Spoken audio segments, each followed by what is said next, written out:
Holy shit!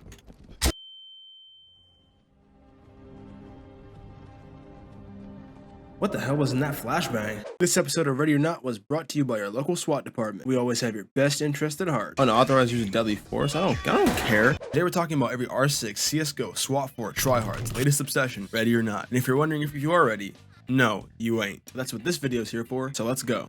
In this game, you play as members of a tactically superior, highly trained SWAT team that professionally clears objectives and takes out threats. But in reality, you're basically a bunch of monkeys with highly effective stopping power.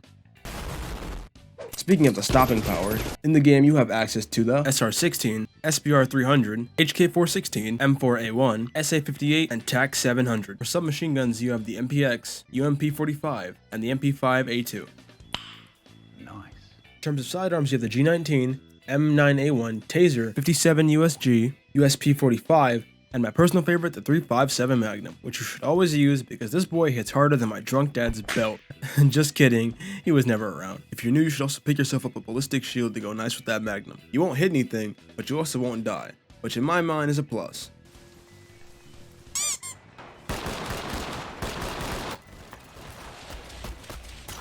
Nice. And yes, friendly fire does exist in this game, and yes, you will get hit a lot. Bro! The suspect has expired. We haven't been here for like 10 minutes and already like 9 people are dead.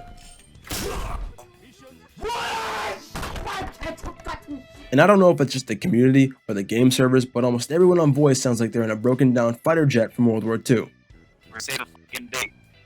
Of course.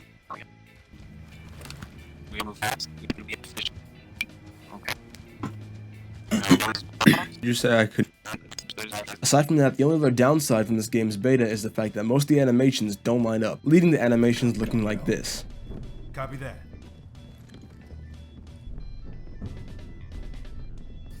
Let's go ahead and knock this door down. Bro, what are you kicking, bro? And a bunch of missed grenade throws. So much so that honestly, having a grenade is more of a threat to you and your team than it is to the enemy. Yo, what the f? But if you want to shield yourself from grenades and boring content, you should click the like and subscribe button right now with extreme prejudice. For your first few rounds, don't feel bad if you don't win or always die, because when you just start, just about no level of this game is easy.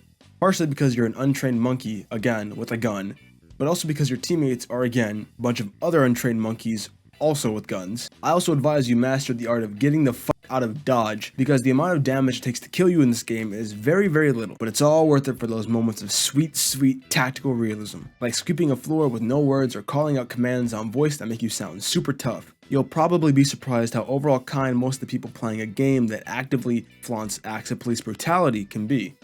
Oh my god. You can tell we're professionals. It was like I got here. Damn. Aside from the different guns you can equip, you also have a couple different operatives you can choose from, all of which look equally dead inside. Says the guy named Wei. Like, what is that? It's Chinese. Yeah, kind of gross. Oh bro, you like Chinese, bro? Me too. You know that one song that goes like, Super idol 的笑容都没你的甜，八月正午的阳光都没你耀眼。 Yeah, I know the song you're talking about. That. Another tip I was given by a random in multiplayer is about the attachment station. It's a station just left of the customization station where you can attach attachments to your different guns for cool combinations. Make sure to experiment and find the right combination of attachments that work for you. Right after you buy the game, I advise you don't go immediately into the multiplayer, as the people you could get put with may be veterans who will bully you for not knowing what to do. Or they may also be new and you all end up dead in the first minute.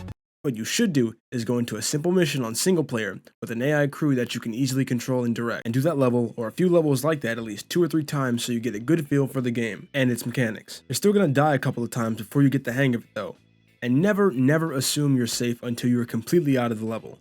I cannot tell you the amount of times I or a teammate thought we were safe, so we stopped checking the doors and, well, you know what happens next.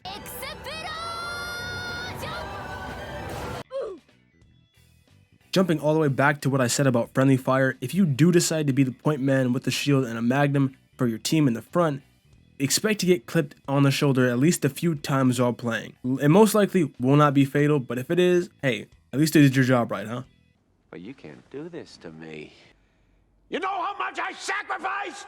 And speaking of positions, while each team is unique, here are a few set roles I like to see in every single team. Number 1, you have your point man, aka the guy that stands in the front of the line and takes all the heavy fire. If I'm playing point man, I usually like to have a shield on me, because if you don't, you either need fast legs or you need to be fucking invisible, or else you're basically gonna get shot to death. The second, or in some people's cases, the most important role in any team is the door checker. This is the guy with the mirror gun, the tripwire cutters, or the breaching shotgun. He checks the doors and makes sure that all the areas are clean before proceeding. If you don't have one, like I said before, you already know what happens. When it comes to middle of the line, that's where you have more legroom to move around and do whatever you want. You could clear extra rooms, you could be the guy who apprehends suspects and picks up evidence, or you could just walk away and not play with your team and annoy the entire team like some people do. And finally, the moose in the caboose, the back of the line. Now, some people are going to think this position isn't that important, but I would like to say I've been spooked by enough NPCs and enemies coming up behind me that having someone to always watch your back or the back of the entire line is a very, very pivotal role, and it needs to be played in almost every single team comp.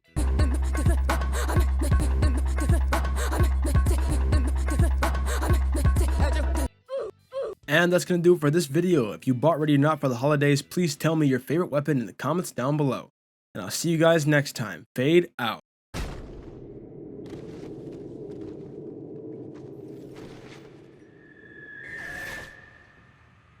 Fade. Trusted you. I thought I could too. So why in bloody hell? Aren't you subscribed?